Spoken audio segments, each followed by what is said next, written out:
I just transmigrated into a book. Thomas stood above me with two bodyguards, looking down.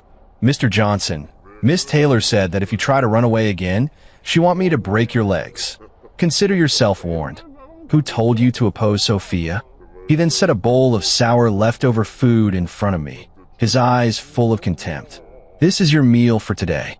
If you dare knock it over again. For the next 3 days, you'll be eating air. After saying that, Thomas tried to leave with his two bodyguards. I just scoffed. Wait, what? Thomas spun around in shock, and I slapped him hard across the face. I drove my knee into his abdomen. Thomas's face contorted in pain. He hunched over and with a thud dropped to his knees. I grabbed his hair and smashed his head against the wall. Damn it, an old dog dares to bark at its master. I'll cripple you today. Thomas was hit, blood streaming from his head, and he shouted urgently. Damn it, what are you standing there for? Give that useless piece of trash a brutal lesson. As long as you don't kill him, breaking or maiming him counts. The other two bodyguards only then reacted. They both lunged at me. I landed a straight punch to the face of one of the bodyguards. The bodyguard immediately had blood gushing from his nose, stars flashing before his eyes. Another bodyguard was kicked hard in the abdomen by me and was sent flying backwards. With a boom, he crashed into the door of the underground activity room. Clang! The main door of the underground activity room came crashing down. All the nannies who rushed over were stunned. Is this still the same meek son-in-law from before? Not good. Mr. Johnson has had an episode. Let's not go near him. Mr. Johnson is mentally ill. If he really beat someone to death, it'd be a pointless death. Mr. Johnson has been confined for 3 days and hasn't taken his medicine. No wonder Mr. Johnson is so strong. I heard that when a madman has an episode, 5 or 6 people can't hold him down. Hearing the servant's conversation, only then did I become certain I had been transported into that cheesy drama I had just watched. And I become the weak male supporting character in the book. The book's female lead is named Sophia. The Taylor family has an inherited hereditary disease. All the women have an extremely lean constitution and don't live past 25. Unless combined with an extreme young constitution, can one survive. George searched all over Bayport City, but couldn't find an extreme young body. Until one time, Sophia's car accidentally plunged into the water, and she nearly drowned. It was the original owner who desperately smashed open the car window and pulled the unconscious Sophia out. It was this time that the original owner became deeply captivated by Sophia's beauty. George, in order to thank the original owner for saving his life, came to visit in person, but it was unexpectedly discovered that the original owner was actually the rare, pure Yang Constitution.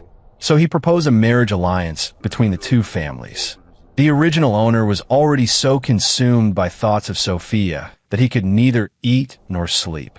Without a second thought, he agreed. George forced Sophia's childhood playmate Liam to be sent abroad for the sake of the marriage between the two families going smoothly. He forcibly sent Sophia's little playmate Liam overseas. In the 3 years since the original owner married into the Taylor family, Liam became the heroine Sophia's unresolved regret, the white moonlight in her heart. Sophia didn't believe in any extreme constitution at all, or in any ancestral rule that one wouldn't live past 25.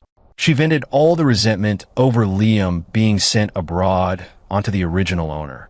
No matter how humbly the original tried to ingratiate herself, he prepared loving breakfast for her every day and carefully arranged all kinds of gifts. All he got in return were sarcastic sneers and emotional coldness. For 3 years they bore the name of husband and wife, but not the reality. Because of this, the original owner developed severe depression and had tendencies towards self-harm. Also has intermittent mania and has been on medication. 3 years later, Sophia is about to turn 25. George is gravely ill. Sophia, holding the reins of the Taylor Group, immediately arranged for her first love, Liam, to return to the country. On the day of his return, Sophia had Liam move into the bridal suite that she and the original owner shared. The original owner was completely unhinged and demanded loudly, Sophia, it's the first day Bai Wang is back in the country, and you put him in our bridal suite. Do you think I'm dead? Liam instantly felt wronged, and tears fell. Sophia, Ethan doesn't seem to welcome me very much. Please don't fight because of me. Maybe I should just leave, after saying that he tried to go, but Sophia grabbed him. She looked at the original owner with extreme impatience. Ethan, you're nothing but a son-in-law by marriage to my Taylor family. This is my Taylor family. I decide who gets to live here. You have no right to boss me around. If you can't stand it, then get out and find your own place to live. Don't be in Liam's way. The original owner couldn't bear this humiliation and left the Taylor household that very day. But Liam still wouldn't let him go. Using the test drive of Sophia's new sports car as an excuse, he chased after him. One stomp on the gas sent the original owner flying. Fortunately, the original owner fell into the ornamental pond and thus avoided life-threatening injuries. They were rushed to Bayport Private Hospital for emergency treatment. Sophia, however, forced the original owner to sign a letter of apology. The original host's eyes were bloodshot as he stared fixedly at Sophia. Sophia, you're my wife. Can't you see Liam did it on purpose? And now you want me to forgive him? Sophia's expression immediately darkened. Ethan, do you think Liam meant to hit you? Would I not know that? He just hasn't driven a sports car in ages. That's why he got nervous for a moment. If you hadn't been deliberately walking in the middle of the road, how could he have hit you? I think you set him up on purpose. I didn't expect you, Ethan, to be so vicious. I'm telling you, are you signing or not? Your Johnson family has been able to develop these past few years entirely because of the support from my Taylor family. Don't force me to take action against your Johnsons. Just then, the original owner's father Arthur's call came in. On the other end of the line, he unleashed a barrage of scolding at the original owner. Finally, using severing ties as a pretext, they forced the original owner to sign. After signing, the original owner had a manic episode and wreaked havoc in the hospital. After the hospital reevaluation, the original owner showed clear symptoms of schizophrenia. Sophia was considering whether to send the original owner to a psychiatric hospital. When George found out, he was so furious he nearly choked. He warned Sophia that if she dared to send Ethan away, he would make a will donating all of Taylor Group's assets. Don't let Sophia inherit a single cent. Sophia's attitude finally had to soften. After endless coaxing, she calmed the original owner down and brought her back to the Taylor household. But how could Liam possibly give up? Not even 2 days later, he deliberately fell down the stairs to frame the original owner. Sophia looked at Liam, his head broken and bloodied, her heart shattered to pieces. Her eyes were bloodshot as she stared fixedly at the original owner. Beat him for me, for what Liam suffered. I wanted to pay back 100 times over. No matter how the original owner tried to explain, it was useless. He was pinned to the ground by bodyguards and brutally beaten within an inch of his life. He was then thrown into the underground recreation room and confined for 3 days and nights, until I crossed over into this world. Now I was savagely beating Thomas's aged face. Thomas heard the maid's words and was truly frightened this time. I'm a diagnosed mental patient. Even if you beat him to death, it would really be a senseless death. He wept bitterly while frantically begging for mercy. Mr. Johnson, I know I was wrong. Please show mercy. Spare me this once. Stop hitting me, Mr. Johnson. I sneered at the corner of my mouth. As expected, in this female-oriented world, you still have to rely on fists to solve problems. This body hadn't eaten for 3 days. After that series of movements, I suddenly felt dizzy and lightheaded. Smack! I slapped him across the face again. Since you know you were wrong, go make me some food. If you ever show me disrespect again, I won't be so easygoing. Thomas was overjoyed and hurriedly shouted at the nannies who were watching the commotion. What are you dawdling for? Aren't you going to prepare food for Mr. Johnson? Do you want Mr. Johnson to starve? What on earth are your intentions? How can you treat Mr. Johnson like this? Thomas quickly led people to prepare the food. I went upstairs to take a shower and put on the original's best-looking bespoke suit. I opened my phone. It was full of taunting videos sent by Liam. There was one of him and Sophia dining together at a Western-style couples restaurant. There was another of the two of them being surrounded by a circle of people in a European-style bar, egged on to drink from a shared cup. There were still two people standing shoulder to shoulder watching the sunrise. The latest one was that Sophia bought him a brand new, top-of-the-line, $10 million sports car. In the video, Liam's eyes were provocative. "Ethan, you're nothing but a son-in-law of the Taylor family, just a dog. Sophia has never bought you a gift, has she? If you were smart, you'd divorce Sophia sooner. Otherwise, I have plenty of ways to deal with you." I shot back. "You idiot, who the hell are you pretending to be?" Then I decisively saved the video. I checked my bank account balance again and found there was only $2.50. I was instantly furious. I stormed into the monitoring room and downloaded the videos of Liam slandering me and Sophia abusing me. Then I took out the only heirloom Sophia's mother had left her, the royal sapphire bracelet.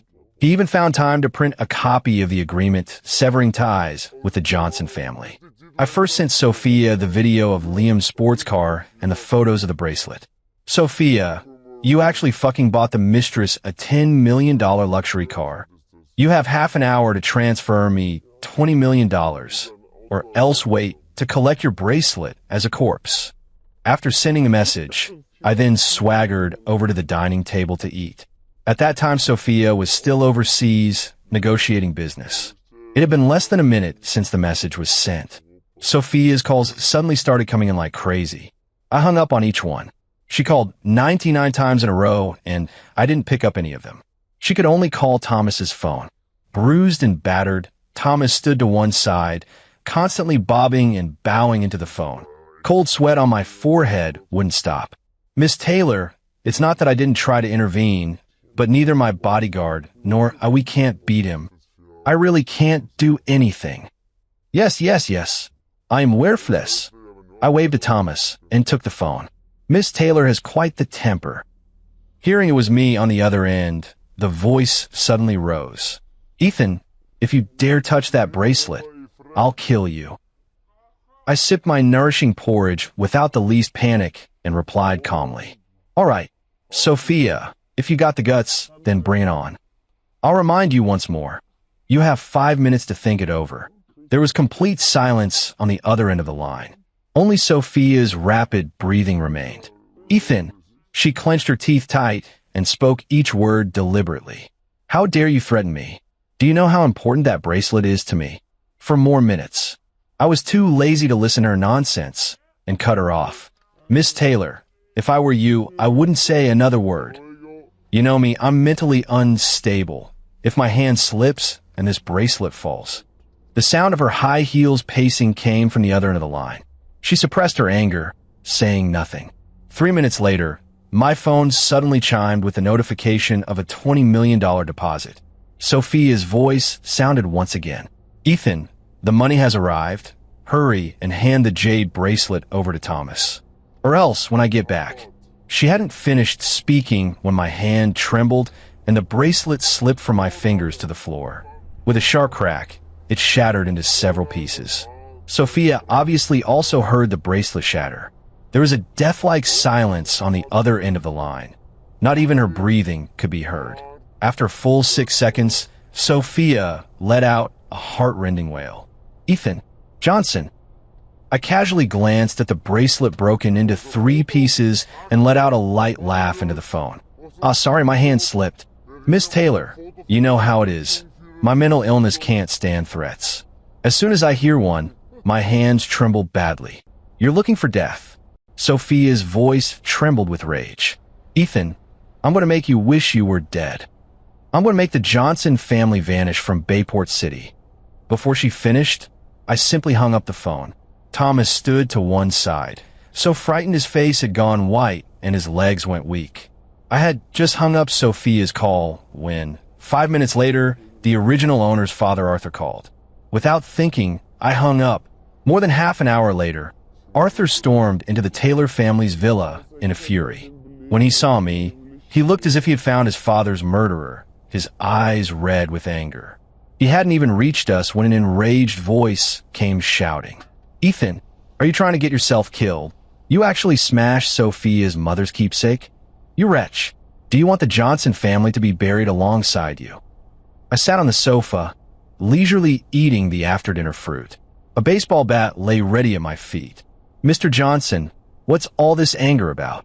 I spoke calmly and casually tossed him an orange. "Want to eat an orange first to calm down." Arthur saw something flying toward him. He instinctively caught it, and upon seeing it was an orange, he grew even angrier. "What did you call me? Mr. Johnson? I'm your dad. Ethan, what on earth are you trying to do?" I picked up the baseball bat and with a boom, smashed a huge European classical vase beside me to pieces. The enormous noise gave Arthur a huge fright.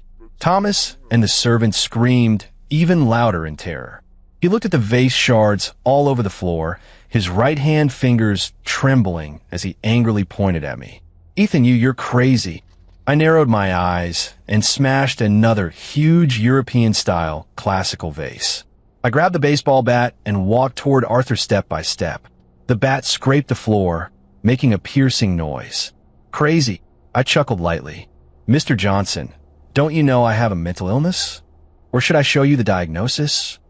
Arthur was so frightened that he stumbled backward repeatedly, nearly falling with a misstep. Don't come any closer. You just asked, what do I want to do?"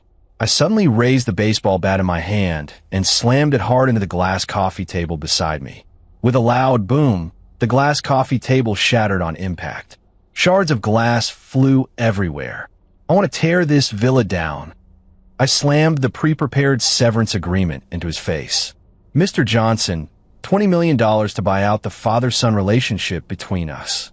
I can have everyone present testify that everything I, Ethan, did today, I bear sole responsibility for. It has nothing to do with you or the Johnson family. This way, perhaps Sophia won't take her anger out on you. I'll only give you 3 minutes to decide. Otherwise, with Sophia's temper, if your Johnson Enterprises goes bankrupt, the losses will be far more than just this amount of money." After saying that, I didn't wait for him to answer. I raised the baseball bat and started smashing wildly. The fish tank, the TV, the crystal ornaments, I smashed them all to pieces. A few bodyguards tried to stop me, but they didn't dare rush in. Only Thomas rushed up to pull me away like he didn't care about his life, his voice trembling, choked with sobs. "Mr. Johnson, don't smash it. If Miss Taylor blames us, get lost." I kicked him aside. I looked at Arthur with cold eyes. "Mr. Johnson, if I hadn't married into the Taylor family, how many tens of millions of dollars in profit would you be making each year? Think carefully. Don't pick up sesame seeds only to lose the watermelon." Arthur watched me brandish the baseball bat, ready to strike, his eyes full of terror. He finally became certain. His son was truly mad. He shouted urgently, "Stop, stop, stop. I'll transfer the money to you right now." The baseball bat in my hand froze midair as I grinned at him. Mr. Johnson finally came to his senses. Arthur's face was ashen. He fumbled his phone out with trembling hands and bit his lip in silence. I watched him make the transfer, swung the baseball bat once, and didn't forget to remind him. "Remember to note, voluntary gift." Arthur glared at me fiercely, gritted his teeth, and did as told. 2 minutes later, a text alert, $20 million deposited. "Ethan, you'd better remember what you said today. None of your actions have anything to do with my Johnson family. If you dare drag me into this, I will never let you off." I put my phone away satisfied and tossed him the agreement to sever ties. "Enough talk, just sign it." Arthur looked at the agreement I'd already signed and, trembling, signed his own name. The agreement was made in duplicate. I put 1 copy away. "Very well. Now, Mr. Johnson can get lost." Arthur looked at me deeply, his expression complicated. In the end, he turned away despondently and left. After he left, I casually tossed the baseball bat to the ground and looked at Thomas, who was slumped on the floor. "Call Sophia and tell her I don't like this furniture. I smashed it. Have her replace it with new stuff right away." Thomas collapsed on the ground, his face deathly pale. His lips trembled. He couldn't utter a single word. I barked angrily. "Didn't you hear me? I heard you. Thomas was startled, scrambling to his feet and trembling as he dialed the phone. I whistled and leisurely went upstairs. Thomas's stammering voice came through. Me, Miss Taylor. Mr. Johnson. He smashed up the whole living room. Sophia's sharp roar came through the phone. Ethan, tell him to wait for me. I'm coming back to the country right away. I will make him pay. I returned to the master bedroom and threw all of Liam's things out. This Sophia really is head over heels in love with her white moonlight. She sleeps in the secondary bedroom herself and actually gave the best master bedroom to that damn green tea Liam. That night, I was sleeping soundly in bed. Outside, Liam had been out all day enjoying himself in his brand new sports car, and he finally came back. He saw me sleeping in the bed he usually slept in. Anger flared in an instant. Now that Sophia wasn't home, he stopped pretending. Liam yanked back my covers and snarled, his face twisted. Who the hell allowed you to sleep here? Get the hell back to your doghouse. You're just a dog of the Taylor family, and you actually think you're Sophia's husband? I looked at him and immediately burst out laughing. That dog actually dares to prance in front of me? I'm full and satisfied now. I have plenty of strength. He saw me smile and grew even more furious. What are you laughing at? You useless piece of trash. Your family despises you. Sophia doesn't love you. What use are you in this world? If I were you, I'd have killed myself long ago, seeing that I wasn't as sad and distressed as before. Instead, I smiled increasingly brightly, which made him even angrier. You damn piece of trash. What the hell are you laughing at? I'm telling you, you're done for. Thomas said that today you not only broke Sophia's mother's heirloom, but also smashed up the living room. Sophia is already on her way back to the country. Let's see who can save you this time. You useless piece of trash. You actually sought your own death. But I suppose you're clever in a way. It saves me the trouble of dealing with you. Rest assured, once you're dead, I'll take good care of Sophia for you. I swung my legs off the bed and looked at him with a smile. Finished talking? What? Liam was momentarily stunned. He never expected me to react this way. The next second, I slapped him across the face.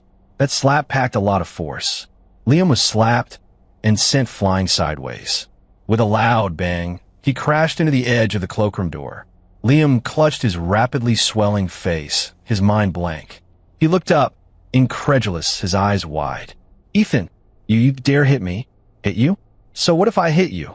Do I need to pick a special day for it? I rushed over and launched a flurry of punches and kicks at him. Stop! Liam cried out in panic. Ethan, are you insane? You just wait. I'll definitely tell Sophia. He clenched his pain and fumbled out his phone. Just as he was unlocking it, I snatched it from him in one grab. In the book, this Liam is not someone to be taken lightly. He'd been up to many tricks overseas in recent years. That dark-skinned woman was especially his favorite. Every time he would record the whole process and keep it to enjoy later. He had saved hundreds of such indescribable short videos on his phone. I opened the album in the overseas social app and took a look. Sure enough, the densely packed, unsightly images popped up. I decisively sent them all to my phone. Liam finally realized something, struggling desperately, shouting, "Give them back! Damn it! Give me back my phone!" Liam, panicked, lunged to snatch the phone, but I easily dodged him. "TSK Tisk, you've been living well abroad all these years, haven't you?" I turned the phone toward him. Tell me if Sophia saw these. What would her reaction be? Liam went pale, a flicker of terror finally appearing in his eyes as his voice trembled. What do you want to do?" "What I want to do?" I put my phone away and slapped him across the face. "Of course I want you to disappear from in front of me. Never fucking show up in front of me again. Got it?" Before he could answer, I grabbed his collar and started dragging him out. Liam was really panicking this time. His eyes were full of alarm. "Ethan, what are you trying to do? I warn you, don't go acting up just because you're mentally ill." Gradually, his voice took on a sob. "I'm sorry. Ethan, you're my real brother. I really know I was wrong. Please delete the video. I'll agree to anything." I dragged him straight to the stairwell. "Liam, weren't you the one who wronged me last time, pushing me down the stairs? This time, I'll make it happen for you." No sooner had I finished speaking than Liam's face went ashen white. No, no. He gripped the stair rail with both hands, his voice trembling terribly. Ethan, I was wrong. I really know I was wrong. Oh, really? Only now you know you were wrong. I sneered. Too late. I pried apart the fingers gripping the handrail and glanced at his terrified face. There wasn't a shred of sympathy in my heart. A piece of green tea like him deserved to taste what it's like to be bullied. Ethan, how dare you? Liam screamed. Sophia won't let you off. Then let her come. I kicked him down. Liam's sharp scream echoed throughout the villa. Then there was a bang, and he fell straight to the ground, completely still. I'll give you a count of 3. Get out of here now, or suffer the consequences. 3, 2. The fake dead Liam didn't dare pretend any longer. He staggered up, crawling and stumbling as he rushed out of the villa. That posture and speed were comparable to the ghosts in foreign horror films. The servants in the villa, seeing this scene, looked as if they'd seen a ghost. I shouted sharply, "What are you staring at? Get back to work." The watching servants were so frightened they shuddered. In the blink of an eye, they disappeared completely. Now the world was utterly silent. The next day, I was downstairs eating breakfast. The heroine Sophia finally rushed back. She threw the door open, and 7 or 8 bodyguards rushed in behind her. They stood in 2 neat rows. Sophia's face was sullen, her gaze fierce, as if she wanted to eat me alive. I leisurely took a sip of milk, not even lifting an eyelid. "Miss Taylor, what a big show." I wiped the corner of my mouth with a napkin and only then raised my head. "Have you had breakfast? If not, would you like to join me?" Sophia was furious. Her full chest heaved violently, a bit dazzling in the early morning. She clicked over to me in high heels and swept the breakfast off the table in one motion. Her phoenix-like eyes stared at me intently. "Ethan, you have some nerve. Where's Liam?" I was taken aback. It seems Liam felt guilty. After I drove him out, he didn't even dare tell Sophia where he was. I slowly stood up and straightened my collar. "Where did your pretty boy go?" "How would I know? Maybe Liam took the money you gave him and is off somewhere living it up without a care." "You're talking nonsense." Sophia was so angry her face turned ashen. She ground her teeth in fury. "And you even dared to smash my mother's keepsake? You really think you're my husband, that with my father's backing I wouldn't dare do something to you? Do you believe me? I'll cripple you today." Sophia raised her hand to slap me. Before I transmigrated, I was a mercenary. Could she really get the better of me? "So you really think I'm the weakling of women's fiction?" I turned my hand over and slapped her, striking first with a follow-up. With a smack, I knocked her straight to the ground. Sophia clutched her face, completely stunned. She never expected that the son-in-law who had licked her boots crazily and obeyed her in everything for 3 years would lay a hand on her. Even when she frowned a little, the usually cautious son-in-law would be careful. Yet he dared to treat her like this. Sophia had enjoyed smooth sailing since childhood. Even her parents had never once hit her. And now, she had been slapped by a bootlicker she had always looked down on, her face contorted and twisted with humiliation. She turned and snarled at the bodyguards behind her. "Get him! Cut off his hand!" 7 or 8 bodyguards surged forward. I laughed teasingly, not retreating but advancing. I drove a punch straight into the face of the bodyguard at the front. His nose collapsed instantly, blood spraying everywhere. I sidestepped and dodged another bodyguard's horizontal punch. I clamped my right hand tightly around his wrist and, using the momentum, twisted hard. There was a crack. His arm popped straight out of its socket. I delivered a whip-like kick to the third bodyguard's calf. He gave a muffled grunt and collapsed to the ground in an instant. Every punch I threw struck straight for the vital points, aiming for the places that hurt the most. One move was enough to render the opponent incapable of fighting. I slammed the last bodyguard over my shoulder with a vicious throw and flung him out. He slammed down hard on the newly bought coffee table. With a boom, the coffee table instantly shattered into pieces. In just 2 short minutes, the fight was over. The bodyguards lay on the ground wailing, and the entire hall was in chaos. Everyone was stunned. No one could have imagined that the worthless son-in-law everyone looked down on would possess such formidable combat power. Sophia looked as if she had seen a ghost, staring at me in terror. I casually picked up a fruit knife. This is the ultimate tyrant weapon from a female-oriented novel. Once the fruit knife appears, it ignores defense. No one can dodge. Sophia was stunned in an instant and kept retreating. What? What do you want to do? I'm warning you. Calm down. Don't you dare do anything. Let go of me. I grab her by the hair and drag her to the sofa.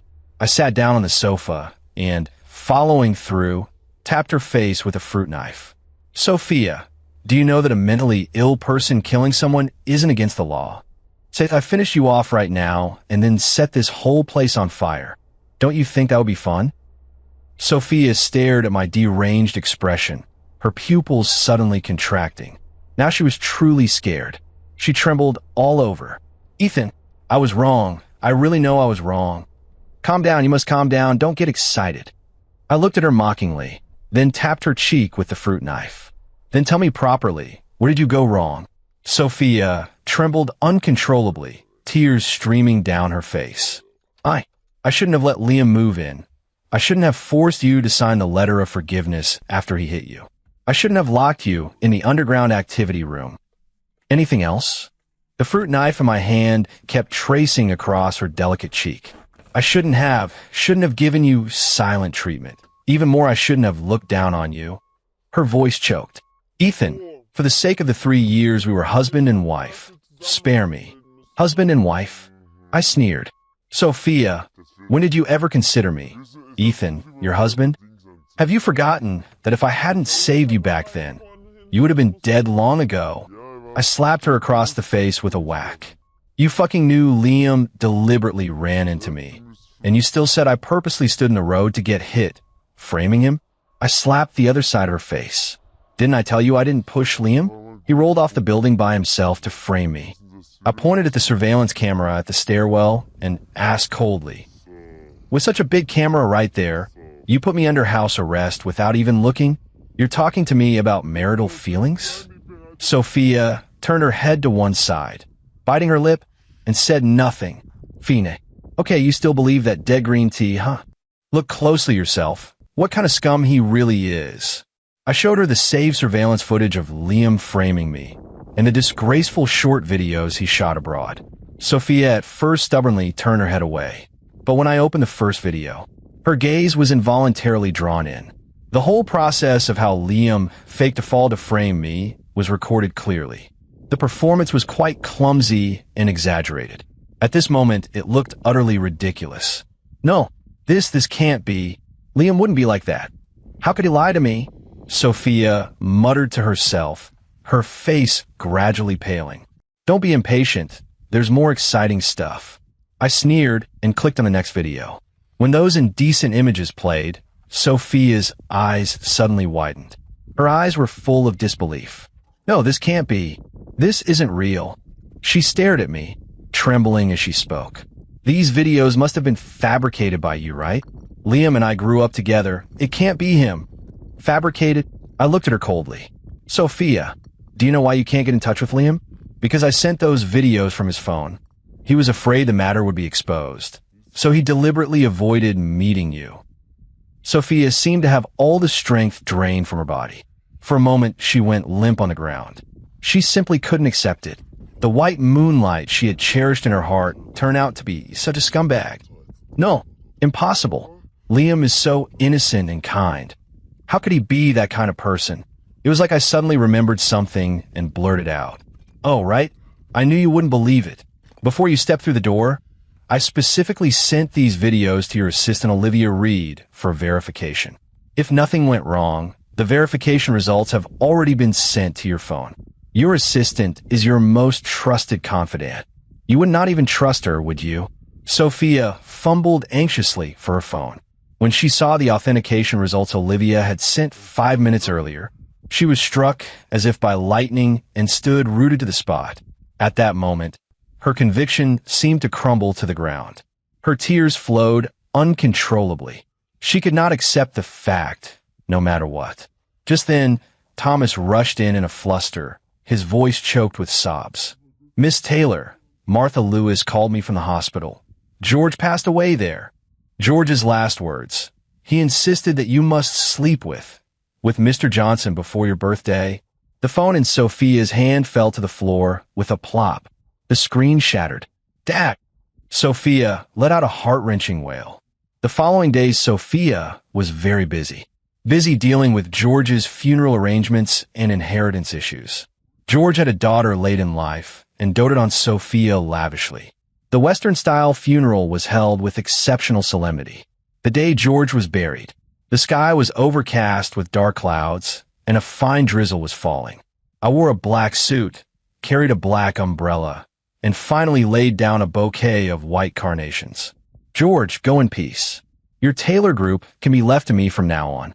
As for Sophia supported my arm as we walked out of the cemetery.